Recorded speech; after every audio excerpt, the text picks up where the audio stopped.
empezamos la lección número 13. Lección número 13, empezamos el segundo bloque de la consagración. Es una lección muy bonita porque empezamos ese bloque que se llama conocimiento propio. Anoten, título así, mayúscula, Arial 14, rojo, negrilla, conocimiento de sí mismo o conocimiento propio. Ese es como el gran título. Terminamos las 12 primeras lecciones, que era el bloque del conocimiento de ¿qué? ¿Quién se acuerda? Conocimiento del espíritu del mundo, conocimiento de lo mundano. Ya aprendimos a discernir qué es lo mundano. Ahora vamos a aprender a discernir en nosotros mismos qué movimientos interiores son del Espíritu Santo, son de Dios, y qué movimientos son propiamente movimientos carnales. Vamos a aprender a discernir eso con mucha claridad en todo este segundo bloque. Entonces la lección número de 13, 14, 15, 16, 17, 18 y 19, o sea, 7 lecciones, a partir de hoy vamos a estar trabajando en el conocimiento propio. Esta primera lección del segundo bloque, la lección número 13, se llama, anoten así, ¿quién soy yo? ¿Quién soy yo? Vamos a reflexionar sobre nosotros mismos, a la luz de la fe, a la luz de Dios, a la luz de la revelación cristiana. Y como es tan vasto el tema, como es tan extenso el tema de hoy, de hecho vamos a dividirlo en dos partes. Hoy vamos a ver una y dentro de 8 días, si Dios quiere, vamos a hacer un test de temperamento. Vamos a ver qué temperamento somos nosotros. Como es tan vasto, quiero que presten mucha atención porque voy a tratar de hacer de una manera hilada todos los conceptos que vamos a ver, y un concepto requiere el conocimiento del concepto anterior, o sea que necesito que estén muy pendientes. A la pregunta entonces, ¿quién soy yo? Hay muchas maneras de responder. Depende del ambiente en que te encuentres, pues vas a responder, pues yo soy el hijo de tal persona, yo soy el ingeniero tal, yo soy el futbolista tal, yo soy el trabajador tal, yo soy el estudiante tal. Más o menos las personas van definiendo su propia naturaleza en virtud de lo que hacen, de su función, en virtud como de las cosas que van dejando como herencia en la vida. Pero en realidad eso no es lo que somos, eso es lo que hacemos. Hay una máxima latina que dice que el hacer sigue al ser, el hacer sigue al ser. ¿Qué significa eso? Que lo que tú eres va a determinar lo que tú haces, no al revés. No es lo que tú haces lo que determina lo que tú eres, sino lo que tú eres lo que determina lo que tú haces. Uno tiene que conocer muy bien la naturaleza de la persona, uno tiene que entender bien quién es uno tiene que cultivar a la persona, cultivarse como sujeto, cultivarse como cristiano, porque de eso dependerán nuestras acciones. De eso dependerá en gran parte la manera como actuamos.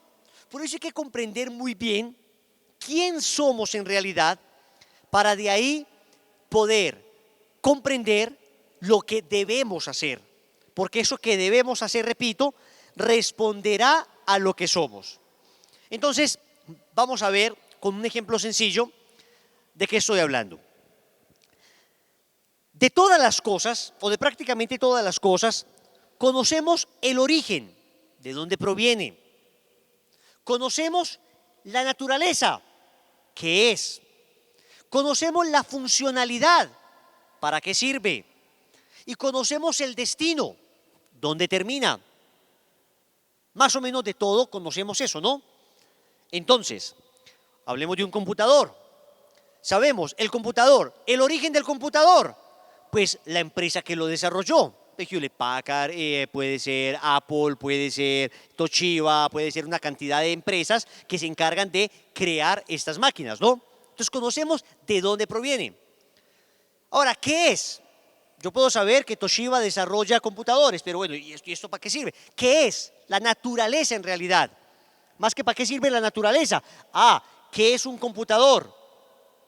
Un computador es una máquina que sirve para procesar y analizar información. Entonces yo conozco la naturaleza. ¿Y para qué sirve? ¿Para qué sirve esa máquina? Sirve para hacer desde cálculos supremamente elaborados hasta cálculos simplísimos. ¿Y cuál es la finalidad de esa máquina? ¿Para qué? ¿En qué termina un computador? Pues en la basura. Cuando ya no sirve más, termina en la basura. En el momento en que se acabe la utilidad del computador, lo tiramos a la basura. Si yo desconozco todo esto del computador, y si yo creo que el computador sirve para pegar clavos en la pared, y comienzo a martillar con un computador, piensen ustedes un computador de 7 millones de pesos que se lo dejan a usted en la mesa, y usted no tiene la menor idea para qué es ese computador, y usted intenta pegar unos clavos en la pared, y usted comienza a darle con la pantalla esos clavos. ¿Qué va a pasar con la pantalla? ¿Qué va a pasar con esos 7 milloncitos de pesos? A la basura. ¡Qué dolor! ¡Qué tristeza! Uno dejarle a la mamá la computadora, el portátil, y encontrar que la mamá se puso a cocinar con él. Sería una tristeza que aquello que fue creado para algo, pues no se utilice para eso que fue creado. Pues muy bien, si es que uno tiene duda, uno lo que hace es averiguar, leer el manual de instrucciones, o se mete a Google, aprende uno ahí qué significa cada cosa, cómo se utiliza, y ya, así de sencillo. Pero resulta que de nosotros mismos ni nos hemos preguntado por nuestro origen, por nuestra naturaleza, por nuestra misión, o sea, la función que venimos a ejercer acá, ni por nuestro destino. Y lo primero entonces que hay que hacer cuando se habla del ser humano es entender estas 4 cosas. ¿De dónde provenimos? ¿Qué es lo que somos? ¿Para qué servimos? ¿Y para dónde vamos? Una vez entendamos eso con claridad, toda nuestra vida se ordenará conforme a eso que entendimos. Y si no, encontramos una vida sin propósito. Y eso es lo que vemos hoy por todas partes. Gente cuya vida no tiene propósito. Gente que no sabe por qué existe. Y cuando no saben por qué existe, ¿qué terminan haciendo? Suicidándose. El suicidio ha aumentado no sé qué cantidad, no sé qué porcentaje en los últimos años. Pero además de eso, las personas que no están suicidándose están sumidas en el licor, sumidas en las drogas, acabando su matrimonio. Hoy iba saliendo de la Eucaristía y se me acercó un señor con los ojos quebrados en lágrimas a decirme: mi matrimonio se me está acabando. Y por todas partes se encuentra uno esta situación, y hace 8 días atendí una parejita también, su matrimonio se estaba acabando. Y uno dice: ¿pero por qué está pasando esto? ¿Por qué los matrimonios de antes duraban tanto y hoy todos se acaban tan fácil? ¿Por qué hemos desconocido el propósito de nuestra existencia? ¿Por qué vemos personas en redes sociales todo el tiempo amenazando con que se van a matar, con que se van a suicidar, juegos como este de la ballena azul? ¿Por qué vemos pelados de 13, 14 años atentando contra su propia vida en una serie de juegos lo más estúpidos que se puedan imaginar? O sea, en otra época, un juego de esos como la ballena azul, que te va poniendo unos retos cada vez más suicidas, en una persona con un dedo de frente de inteligencia, simplemente encontraría eso, se burlaría de eso y lo tiraría a la basura. Hoy no, hoy ese tipo de juegos sádicos, asesinos, que inducen al suicidio, encuentran respuesta en el corazón de nuestros jóvenes. ¿Por qué sucede eso, señores? Porque desconocemos el propósito de nuestra vida, porque desconocemos para qué existimos y porque desconocemos hacia dónde tiende nuestra existencia. Al desconocer todo esto, señores, entonces vamos a tratar de darle sentido a nuestra vida en cualquier otra cosa. Y hoy encontramos gente que su vida depende de su smartphone, su vida depende de su celular, y si no tiene este aparato consigo, se quiere morir. Su vida depende de los likes que le den a sus publicaciones de Facebook. Su vida depende de lo que las personas le escriban en su Instagram. Su vida depende de que alguien le responda o le retuitee alguna frase que escribió. ¿Por qué una mujer se medio desnuda o se desnuda y medio en una red social para pedir, para suplicar, para mendigar un like, un me gusta, porque no conoce para qué existe, porque perdió el sentido de la existencia, porque cree que el sentido de la existencia es agradar a los demás. Y por eso mendiga ese agradar, como sea, y si se tiene que prostituir, se prostituye en redes sociales para agradar. Perdió el sentido de su vida. O tal vez no lo perdió, simplemente nunca lo ha conocido, nunca ha entendido. Para eso, el Señor nos dio inteligencia. Los seres humanos estamos dotados de una facultad que se llama la inteligencia para poder comprender. Pero como el Señor sabía que después del pecado original, la inteligencia nuestra quedó ofuscada y ya no encontramos tan fácilmente la razón de nuestra existencia y el propósito de nuestra vida, Dios mismo se reveló y nos reveló lo que somos. Y Él mismo se hizo hombre, se encarnó para mostrarle al hombre lo que es el hombre. O sea que en Cristo Jesús, nuestro Señor, Dios hecho hombre, el ser humano encuentra las respuestas a todas sus preguntas. Y cuando tenemos una pregunta, cuando queremos saber por nosotros mismos, miramos a Cristo y en Cristo entendemos todo lo que necesitamos entender. Cristo es la respuesta a todas las preguntas que tenemos. Bien, ¿quién como Dios? Una vez uno entiende ese propósito, pero no solo lo entiende acá, sino que una vez ese propósito de la vida llega a lo profundo del corazón, y para eso se requiere no solamente un ejercicio de la razón, sino que se requiere que la gracia de Dios permee en mi alma, porque esto no es simplemente un conocimiento intelectual, antropológico del ser humano, sino que esto es fundamentalmente un encuentro con la persona de Jesús. Cuando uno se enamora de Jesús, cuando uno entiende quién es Jesús, cuando uno entiende que en Él está la respuesta de todas las preguntas que tenemos, entonces inmediatamente nuestra vida se ve iluminada. Inmediatamente asume sentido todo lo que hacemos. Inmediatamente comenzamos a comprender para qué existimos, para qué nos movemos, para qué vivimos. San Pablo diría, en Cristo nos movemos, vivimos y existimos, porque en Él lo entendemos todo. Y empezamos a entender hasta el dolor, y empezamos a comprender hasta el sufrimiento. No estamos diciendo que nos empiece a agradar sufrir, eso sería masoquismo, pero empezamos a entender que hasta ese dolor, hasta ese sufrimiento tiene un sentido sobrenatural. Una vez nos damos cuenta que esta vida no es la vida, sino que hay una vida más allá de esta vida, entonces, curiosamente, en vez de que nos empiece a despreocupar la vida presente, al contrario, cuando entendemos que estamos llamados a la eternidad, comenzamos a darle la verdadera importancia a esta vida terrena. No es un huir de la vida terrena, es un darle una dimensión eterna para comprenderla mejor. ¿Quién como Dios?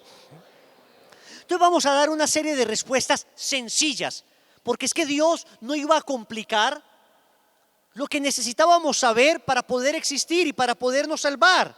Él no lo iba a complicar. Todas estas preguntas Él nos las respondió de manera absolutamente clara y sencilla a través de su revelación. Empecemos. El origen del hombre. ¿Cuál es el origen del hombre? El origen del hombre es Dios. Fuimos creados por Dios. Los dos primeros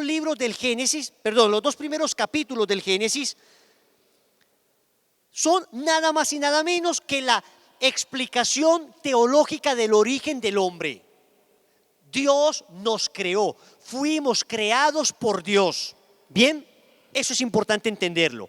Nosotros no somos producto de la casualidad, no somos producto de una energía cósmica, no somos producto de una materia eterna, no. Somos producto del corazón amoroso de un Dios que te pensó y que quiso que existieras tal como eres.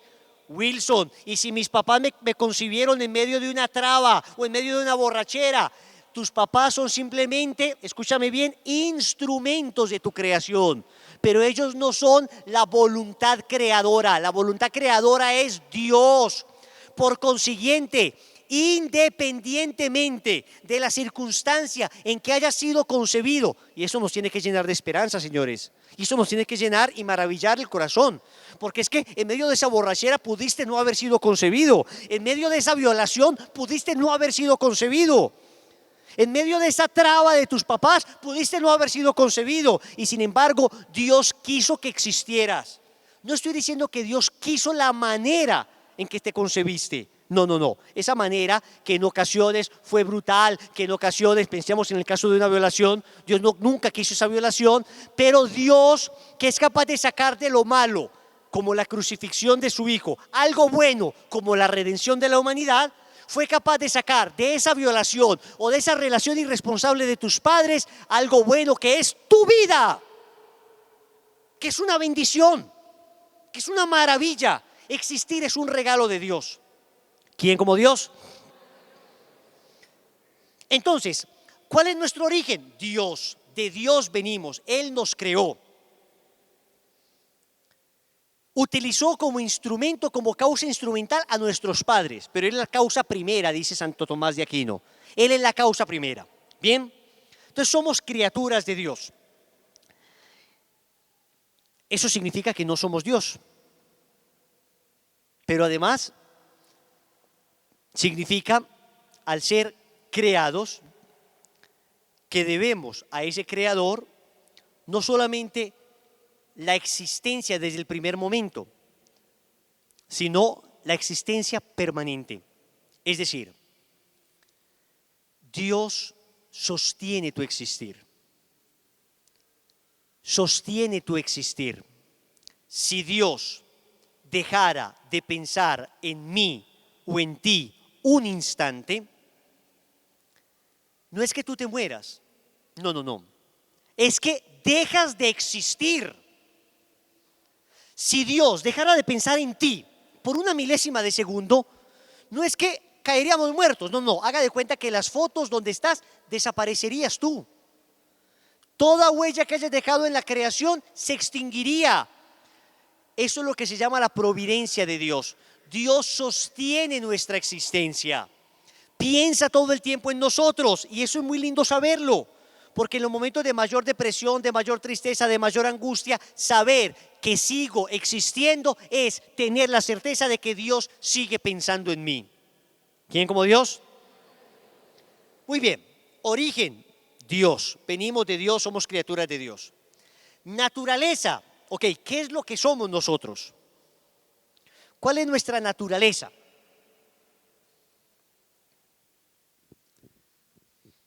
Nosotros tenemos, desde la creación, dada por Dios, una, escúchenme bien, naturaleza biopsicoespiritual. Biopsicoespiritual. En otras palabras, anoten así, somos unidad sustancial de cuerpo y alma. Somos unidad sustancial de cuerpo y alma.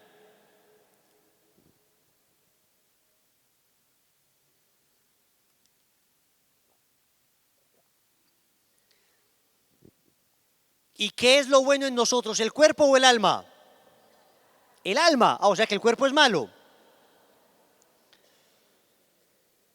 Pero se daña.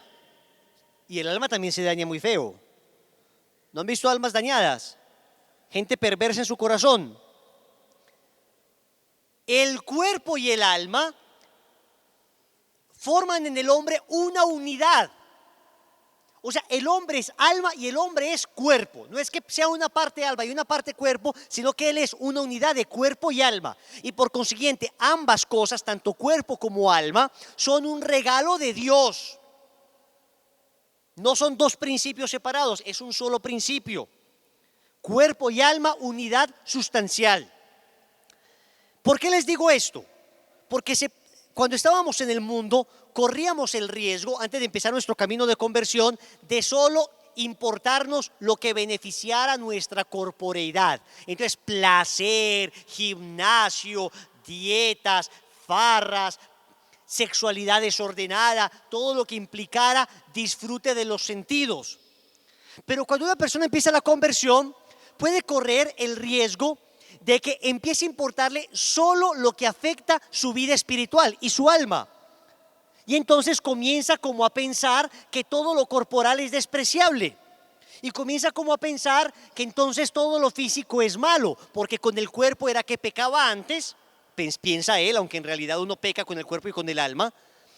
Pero como el pecado, digamos, tenía como canal el cuerpo, digamos, la lujuria, la fornicación, el adulterio.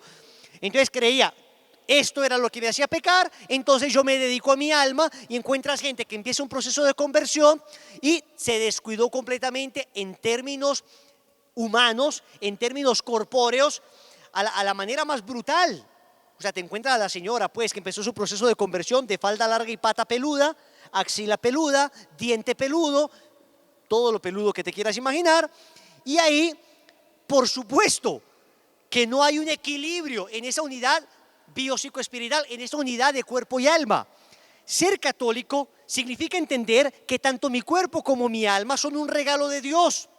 Pero el catecismo dice, evidentemente, que cuando se habla del alma, hablamos de aquella dimensión espiritual del hombre, eso sí es cierto, que merece una atención del todo especial.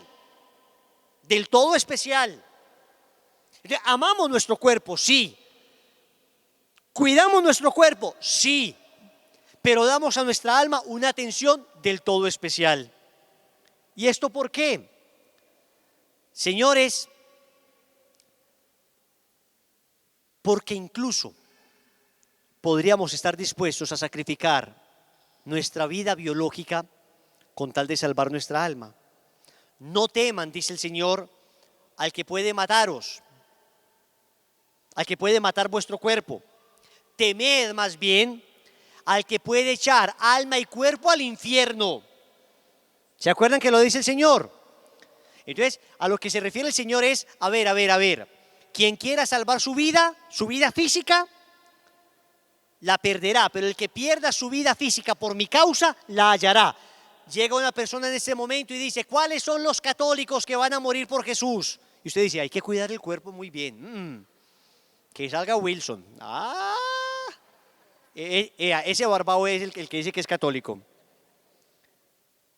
Uno, ¿qué hace un mártir? Está dispuesto a perder su vida biológica, aunque no desprecia su cuerpo, pero está dispuesto a perder su cuerpo porque sabe que ese cuerpo va a resucitar. En cambio, el alma que se condena no tiene cómo volverse a salvar. Ese cuerpo que se pierde resucita, y por eso el Señor también dice, si tu ojo te hace pecar, sácatelo. Si tu mano te hace pecar, córtatela. Si tu pie te hace pecar, arráncatelo. No está diciendo que lo haga materialmente. Está con ello dando a entender que es más importante desgarrar en el corazón muchas veces esa amistad, porque a veces no es el ojo, es la amistad. A veces no es tu mano, a veces es el WhatsApp, a veces no es tu pie, a veces es ese lugar con el que vas con tu pie. Eso es lo que hay que desgarrar. Y a veces ese desgarre duele, y duele hasta el alma, y genera dolor físico en realidad, renunciar a ciertas cosas. Pues si eso te hace pecar, arráncalo. Significa que aunque lo biológico, lo físico, lo humano es muy importante, hay primacía de lo eterno y lo sobrenatural, hay primacía sobre lo meramente humano. ¿Quién como Dios? Pero señores, un consagrado a la Virgen María cuida su persona de una manera absolutamente integral, absolutamente integral. No puede ser que me consagré, las mujeres, y desde que se consagró mi señora Wilson, eso parece un monstruo. Esa mujer no se volvió ni a maquillar. Y yo les he dicho, hay personas que se me acercan, Wilson, es pecado que yo como consagrada me maquille. Y a veces me da tentación de decirle, señora, para usted sería pecado no maquillarse. No se lo digo, por supuesto. Pero es una manera de expresar, somos laicos, no somos religiosas, ni religiosos, ni curas que de alguna manera tienen en su misión una renuncia más efectiva a las realidades temporales. Nosotros como laicos tenemos que sostenernos en las realidades temporales como seres humanos que de todas maneras atraigan.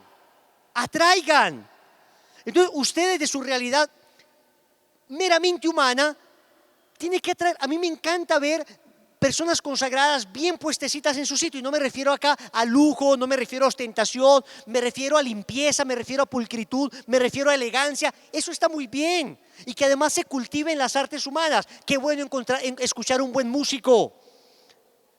Qué bueno encontrar una persona que conozca de artes, que se deleite con las artes. ¡Qué maravilla! Y todo eso es expresión auténticamente humana que Dios grabó en nuestro corazón.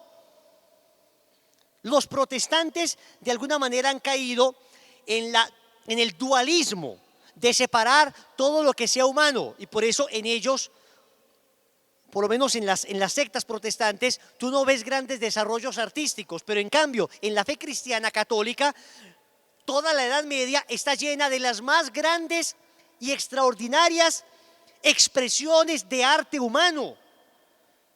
Y tú te das cuenta que lo que hoy valoramos humanamente como arte, como patrimonio artístico de la humanidad, casi todo es una expresión humana de un alma enamorada de Dios. Entras al Vaticano y en el Vaticano encuentras la Basílica de San Pedro, y eso no te da ganas sino de ponerte de rodillas.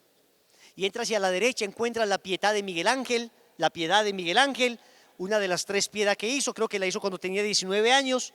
La perfección de esa talla, de esa escultura, no te da ganas sino de alabar y adorar a Dios. Y encuentras de repente encuentras la cúpula de San Pedro, de Miguel Ángel, esa perfección milimétrica, simétrica, geométrica, todo perfecto. Y encuentras la columnata de Bernini, y encuentras, todo es arte. Tú entras al Vaticano y en el Vaticano es milímetro por milímetro cúbico que hay allí, arte del más extraordinario y hermoso que te puedas imaginar. ¿Por qué? Porque lo más grande y lo más hermoso que puede salir del corazón del hombre tiene que ser dado a Dios. Tiene que ser dado a Dios. Tú escuchas el Mesías de Händel. Eso es arte. Arte. Te da ganas de aplaudir. Eso eleva tu alma. Y son obras clásicas que todavía hoy aplaudimos. Y hasta los más ateos se tienen que ver abismados por ese arte humano que se hacía para glorificar a Dios. ¿Quién como Dios?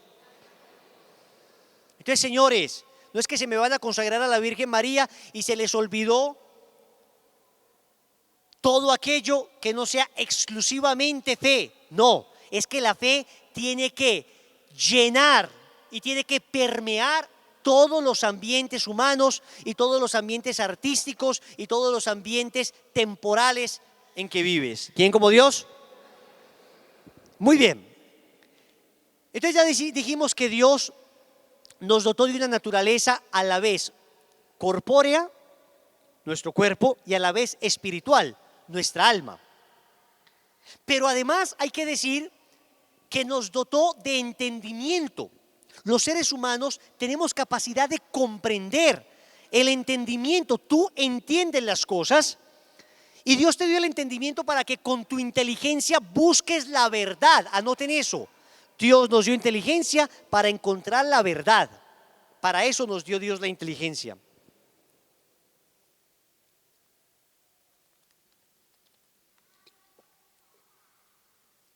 Pero además nos dio voluntad. O sea, nosotros no solamente pensamos, además queremos. Tienes voluntad para, anoten esto, para amar el bien. Con la voluntad amamos el bien. Y con la inteligencia buscamos la verdad. Santo Tomás dirá que el objeto de la inteligencia es la verdad, el objeto de la voluntad es el bien, o sea, a lo que tiende naturalmente. La inteligencia busca la verdad, la voluntad busca el bien. ¿Ok? Entonces, Dios nos dotó de estas facultades superiores, pero además nos dotó de unas facultades inferiores. Tenemos emociones, tenemos sentimientos, tenemos pasiones, nos apasionan las cosas, vemos un partido de fútbol y vibramos. En el Mundial vamos a estar gritando cuando Colombia pase a cuartos de final. Y está muy bien, Desde que se use con moderación, las emociones son buenas. Los sentimientos son buenos. ¿A quién no le gusta sentir las maripositas en el estómago cuando ve a la muchacha que le gusta? Yo todavía veo a mi esposa y me da maripositas en el estómago. No sé si es por el hambre o porque todavía sigo sintiendo aquello que sentí la primera vez, pero las mariposas están. Los sentimientos son un regalo de Dios. Las emociones, las pasiones, el sentir alegría, el sentir tristeza, el entusiasmarnos con algo.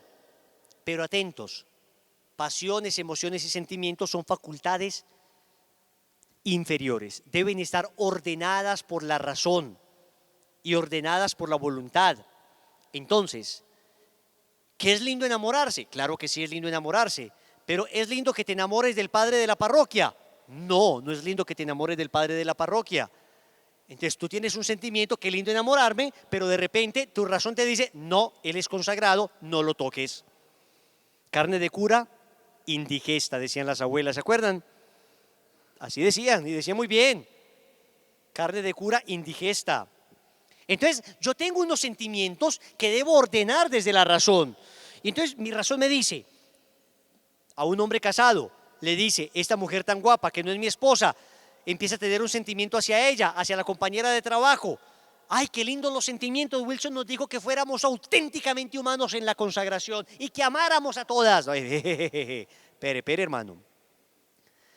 Hay un sentimiento en ti. Los sentimientos no son malos, sino que se deben ordenar. Ese sentimiento aparece, entonces tu razón te dice, tienes una mujer que se ha partido el lomo, que ha tenido 3 hijos, que está toda rajada de cesáreas para darte hijos, que se ha esforzado por levantar la empresita que están haciendo, que ya no tiene el cuerpo espléndido que tiene esta nueva compañera tuya. Claro, porque es que esta no ha trajinado todo lo que tu pobre esposa ha hecho. Eso te lo dice la razón.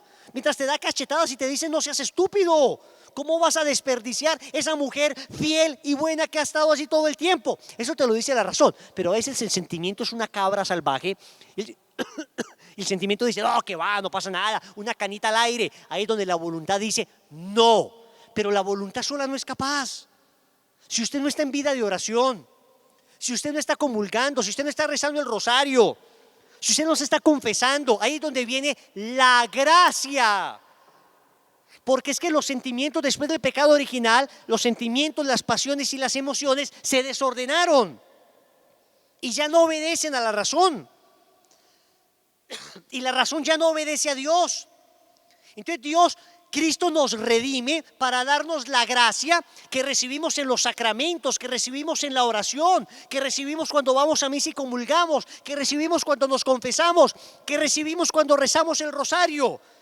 Y ahí es donde uno entiende, esto está mal, pero no soy capaz de dejar de hacerlo porque no tengo la gracia, porque en mi corazón todavía hay inclinación desordenada debido a que me falta vida de oración.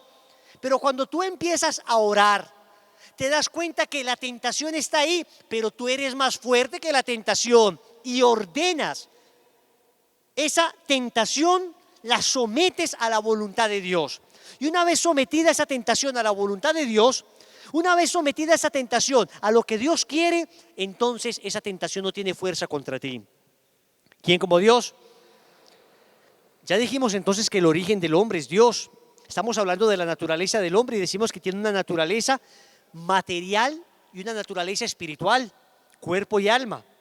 Y dijimos que en esa naturaleza material y espiritual, que es una sola, no son 2 naturalezas, sino una sola naturaleza, hay unas facultades superiores, la inteligencia, la voluntad, y hay unas facultades inferiores, pasiones, emociones, sentimientos. Y dijimos que eso se debe ordenar.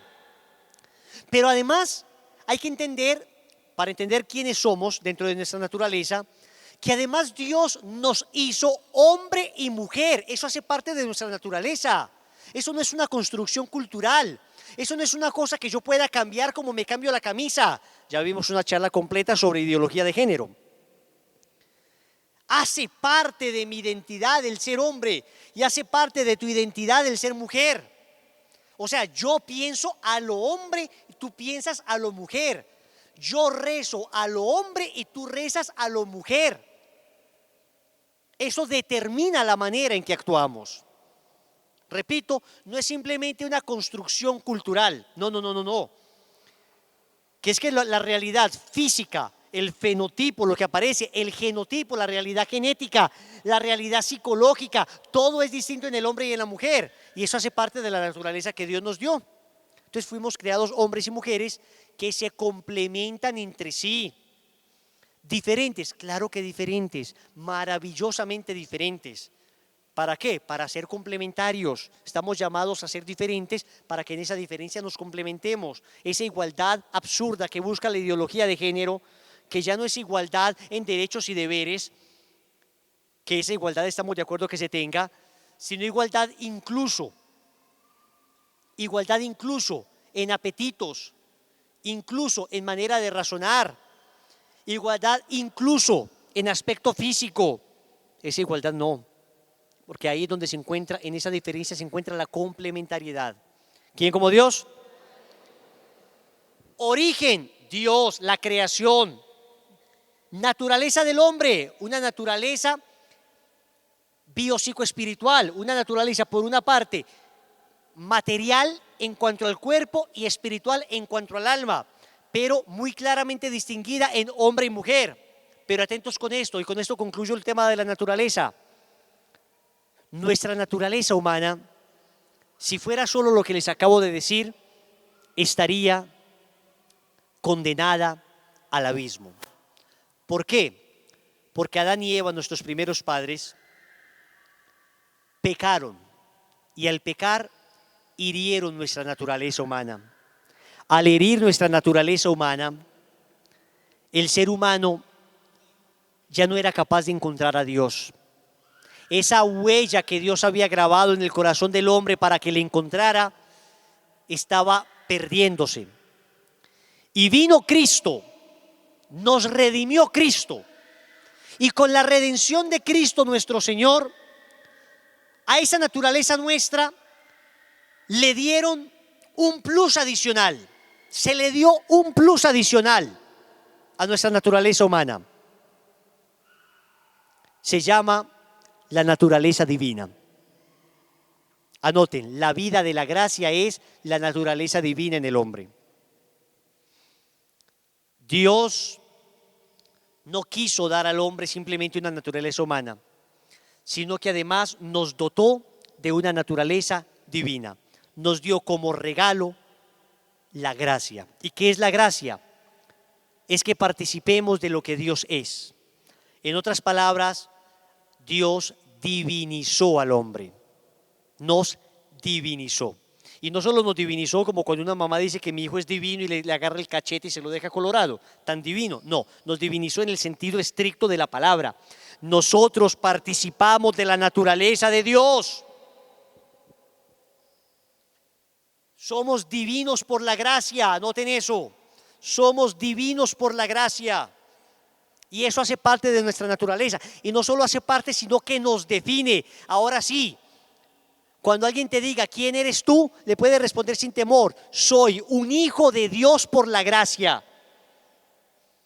Esa divinización hizo que de criaturas de Dios, nosotros somos criaturas de Dios, lo vimos ya, el origen es ser criaturas de Dios, pasamos a ser hijos de Dios.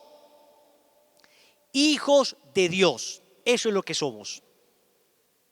Eso determina nuestra naturaleza, eso define lo que somos. Somos hijos de... Cuando alguien te pregunte, ¿qué eres tú? Hijo de Dios, porque eso determina tu naturaleza humana y divina. Tercero, la misión, el origen, venimos de Dios. La naturaleza, hijos de Dios, después de todo lo que les expliqué, una naturaleza, unidad sustancial de cuerpo y alma, con unas facultades superiores y unas facultades inferiores, en una dualidad hombre-mujer, una polaridad hombre-mujer, que por la gracia fuimos elevados a dignidad de hijos de Dios. Tercero, entonces, ¿cuál es la función del hombre? Pero en el hombre no se llama función, las máquinas funcionan, hacen cosas, en el hombre se llama misión. ¿Cuál es la misión del hombre? Se lo voy a decir así de sencillo. Conocer, amar y servir a Dios. Para eso viniste, hijo, para eso estás acá. Tu misión en la tierra es conocer, amar y servir a Dios.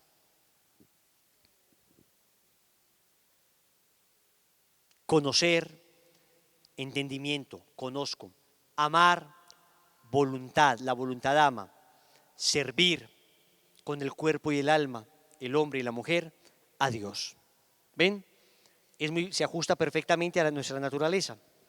Conocer, amar y servir a Dios.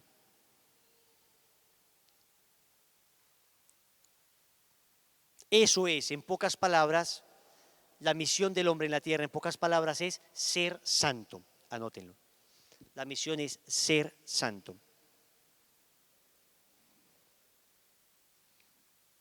El Papa Francisco acaba de sacar una exhortación apostólica, Gaudete et Exultate,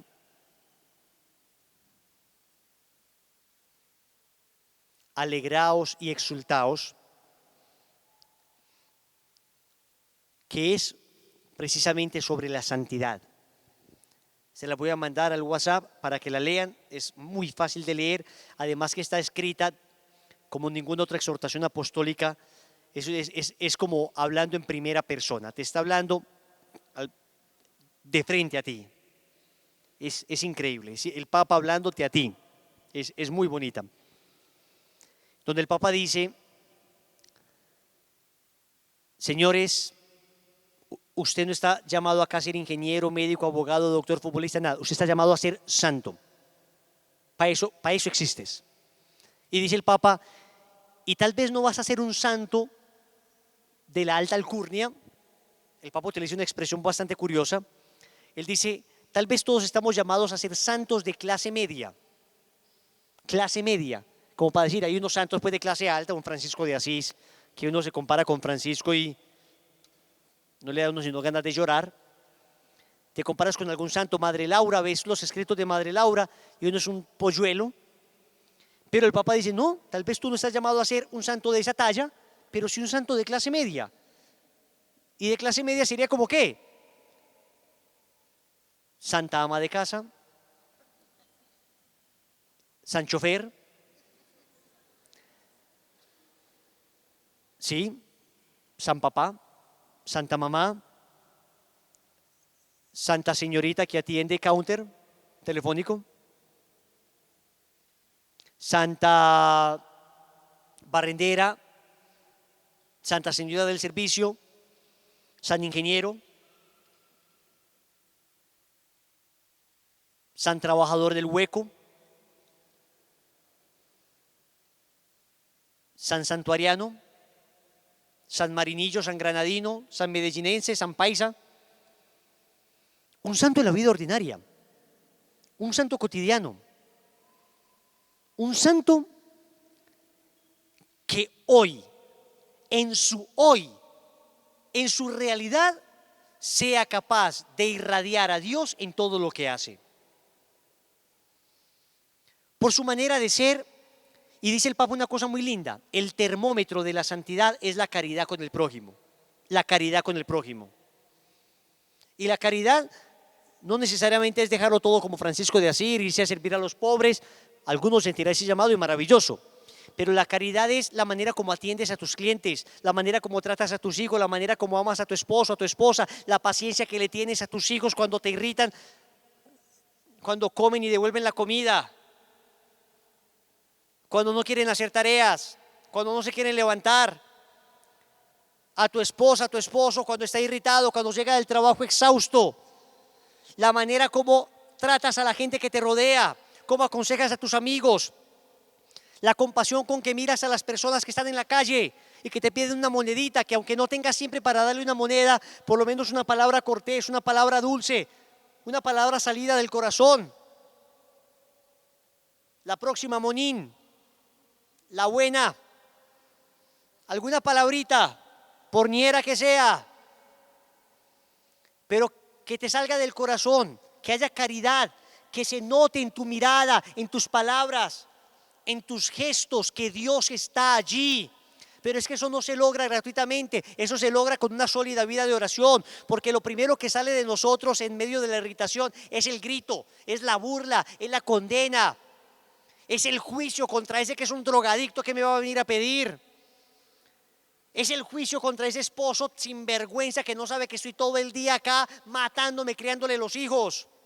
Es el grito contra esa mujer loca que no sabe que estoy todo el día partiéndome el lomo en la calle para traerle comida a ella y a los chinos. Eso es lo primero que sale del corazón herido por el pecado original. Pero cuando estás en gracia de Dios, cuando te has esforzado por conocer, y por eso ustedes dirán, ¿yo para qué voy a unas charlas cada 8 días? ¿Saben para qué? Para conocer a Dios. Y ese conocer mueve tu voluntad a amarle. Wilson, pero a mí me encantaría que en cada grupo de oración viniéramos, cerráramos los ojos, cantáramos, alzáramos las manos. Muy bien, si quieres hacer eso, ve a los grupos de oración del viernes en Lazos. Eso hacemos los grupos de oración del viernes. Esto es una catequesis. Usted necesita conocer, entender, porque ese conocimiento le lleva a amar. Una vez uno entiende, uno dice, claro, por eso es que yo me comporto así, me falta oración. Y usted se da cuenta, cuando usted ora más, usted es más virtuoso, usted es más paciente, usted es capaz de soportar con mayor valentía los impases de la vida. Pero cuando usted se descuida en oración, usted empieza a sentir que es absolutamente irritable, que cualquier cosa le saca de quicio. Cuando usted dejó de ir a la Eucaristía, cuando dejó de rezar el rosario, cuando lleva 2 o 3 meses sin confesarse, cuando no ha vuelto al Santísimo, usted se da cuenta que es más frágil y que esa lujuria vuelve a despertarse y que le empieza otra vez a bailar el ojo por la secretaria y que empieza otra vez a tentarse con su novio o con su novia. Usted se da cuenta inmediatamente. ¿Por qué? Porque lo que nos transforma es la gracia. Y cuando esa gracia falta, entonces somos débiles y perdemos el camino de la santidad. Es la unión, la identificación con Cristo. Y los consagrados a la Virgen María tenemos una ayuda muy especial.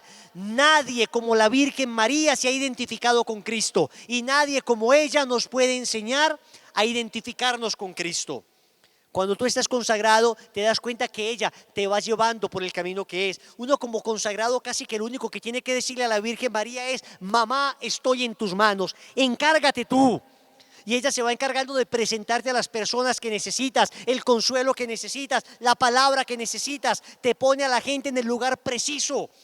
El video que necesitabas, la frase de Twitter que necesitabas, todo te lo va poniendo en el momento preciso, porque la mamá cuida particularmente a sus hijos consagrados.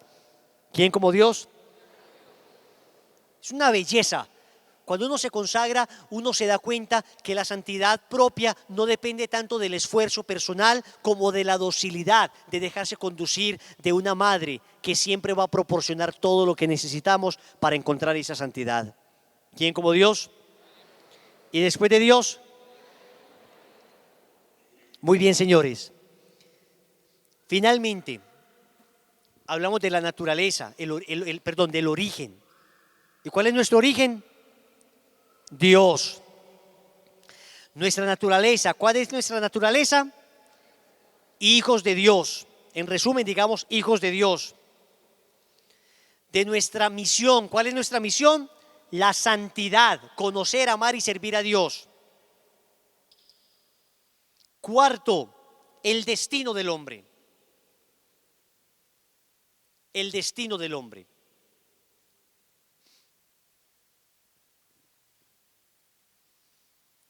¿Y cuál es nuestro destino? El cielo. Anoten, el cielo.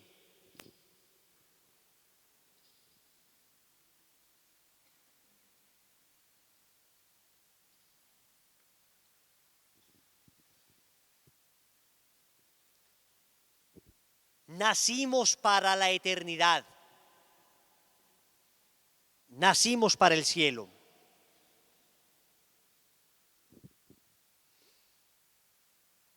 Si entendiéramos eso, todo sería distinto. Porque entonces haríamos aquello que me lleve al cielo y dejaríamos de hacer aquello que me aleje del cielo. Punto. Eso determinaría nuestra vida. cuando se mira de cara a la eternidad, cuando se vive de cara a la eternidad, cuando se vive de cara al cielo, entonces las cosas asumen el sentido real. ¿Por qué una persona antes de morir ve tan lúcidamente su vida y entiende en realidad qué vale y qué no vale? Porque sabe que está cerca el juicio de Dios y sabe que está cerca el momento en que se debe presentar ante Él para saber si va al cielo o no. Si uno hiciese las cosas pensando que nos espera un cielo eterno, un gozo bienaventurado, una alegría sin precedentes, cualquier sacrificio, cualquier acto de amor, por duro que fuera, cualquier renuncia, por terrible que nos pareciera, sería pequeña. Ustedes se dan cuenta que la gente se esfuerza tanto por recompensas tan pasajeras, tan temporales. Hay gente que hace un esfuerzo mayúsculo, esfuerzos físicos, esfuerzos psicológicos, esfuerzos de tiempo. Yo veo gente acabando con todo por lograr un cuerpo espléndido y sacrifican todo: comida, tiempo, ambientes. Que no digo que esté mal cuidar el cuerpo, ya dijimos que está bien, pero un punto de una idolatría por un premio tan temporal. Otros que sacrifican tanto por el estudio, y les hablo de una persona profesional, tengo 2 carreras que me encanta estudiar, pero hay una cierta idolatría hoy a los títulos. No es sino ver nuestros candidatos políticos, todos sacando pecho de títulos profesionales que no tienen, exhibiendo títulos que no existen, como una idolatría por aparecer como el doctor, el PhD, el MBA, no sé qué. Por cosas tan pasajeras que, repito, cuando están ordenadas, cuando eso hace parte del camino que Dios quiere para llevarme a la santidad, maravilloso. Pero hay gente que sacrifica su vida espiritual, su familia, todo. O peor, y acá estoy hablando de cosas honestas, el deporte, el estudio. Peor cuando son cosas en sí deshonestas, el dinero frenéticamente conseguido a través de negocios turbios, sucios, que llenan de sangre y de polvo blanco las calles de nuestros países, por una recompensa tan temporal, y hacen tanto y se esfuerzan tanto y sacrifican tanto. Si entendieran que el cielo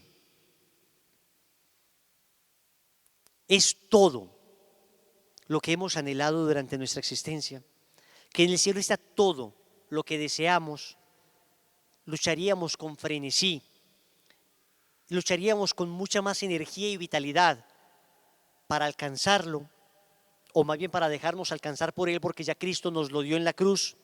Simplemente tenemos que aceptarlo y vivir conforme a lo que Él pide. Y haríamos todo para entender, para lograr llegar a esa meta a la que Dios nos ha llamado. Terminamos con esto la primera parte de la charla. ¿Quién soy yo? Respondimos en general. Nuestro origen, la creación, Dios. Nuestra naturaleza, hijos de Dios. Nuestra misión, la santidad.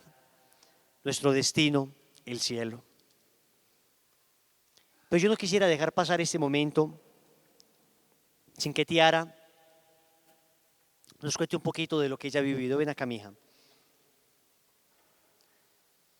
Porque Tiara nació en una familia testigo de Jehová. Les había contado hace 8 días, ¿cierto?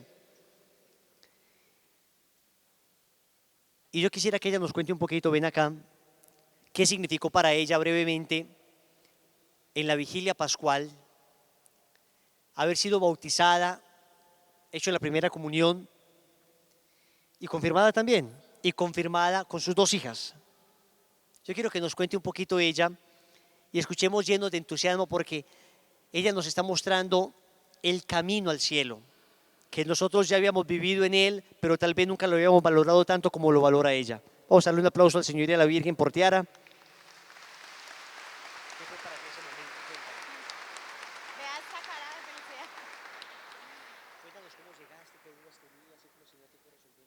Buenas noches. Bueno, yo les cuento que a mí el que me trajo acá fue Dios. Él puso un instrumento muy grande que fue un bebé. Me puso a hablarme con una persona que nunca en la vida había tratado. El niño se enfermó esa noche misteriosamente, al otro día no tenía nada. Vine acá con muchas dudas, me quedé esperando acá al caballero hasta muy tarde para que me despejara muchas cosas, muy asustada porque pues todo el tiempo lo que le enseñan a uno es no adorar imágenes y bueno, todo ese cuento. Y bueno, en ese momentico fue mucho como lo que pude aclarar y yo dije, quiero volver porque me gusta. Desde la lección número 6 y pues no sé, y en este tiempo de la lección 6 a la 13 tomé muchas decisiones como la que fue pues, recibir los sacramentos porque entendí como la importancia de estos y dije, no, por acá es el camino, es que acá es que no hay duda, es que no hay duda alguna y no, pues enamorada el día de, yo tengo dos niñas, una de 8 años y otra de 10 años, recibí el bautizo con ellas. No me confesaron, no me podía confesar. Cuando uno recibe el bautismo no necesita confesarse. El bautismo borra todos los pecados, desde el pecado original hasta los pecados actuales. Entonces, el bautismo borra todo al instante. Súper feliz. Yo fui al retiro y yo digo que eso fue lo que me acabó de mover allá porque yo, mejor dicho, tuve sanación toda esa semana. Lloraba, fui a misa toda esa semana y yo lloraba, impresionante. No, es que fue algo pues sorprendente. Y no, lo que yo siento cuando yo voy, yo recibo pues pues la Eucaristía, yo recibo pues como todo el cuerpo de Cristo, eso es muy bonito. Mis niñas están felices, se están preparando para la primera comunión y ellas llegan el sábado, ay mami, qué pereza, porque es que uno va y eso se va ahí mismo. Y yo están contentas, que eso es lo importante. Y a veces pues uno comete muchos errorcitos, porque uno a veces es como muy zafado pues para hablar y yo a veces soy como, hago como un comentario pues maluco y la niña mayor me dice, ay mami, pero mucho cuidado, que usted ya se bautizó, mucho cuidado, pues ya ahí mismo como que me reprende y yo, ay sí mi amor, perdón. Y no, feliz, yo digo que este es el camino, por acá es que no hay duda alguna. Y lo que he aprendido acá es que católico ignorante, futuro protestante, y no, no nos alejemos de las manos de Dios porque eso es maravilloso. He llorado mucho y ya yo creo que solo reflejo felicidad porque está en el trabajo mi jefe me dice, tus ojos cambiaron, o sea, te ves totalmente diferente, entonces ya yo creo que ya sané todo y estoy súper feliz y bueno, no sé, yo creo que ya les había contado, me caso el 12 de mayo, después de que llevaba 7 años viviendo en unión libre y pues desde que me bauticé, mi pareja se fue a casa de los papás y estamos pues como en un voto de castidad. Ay no, yo estoy feliz.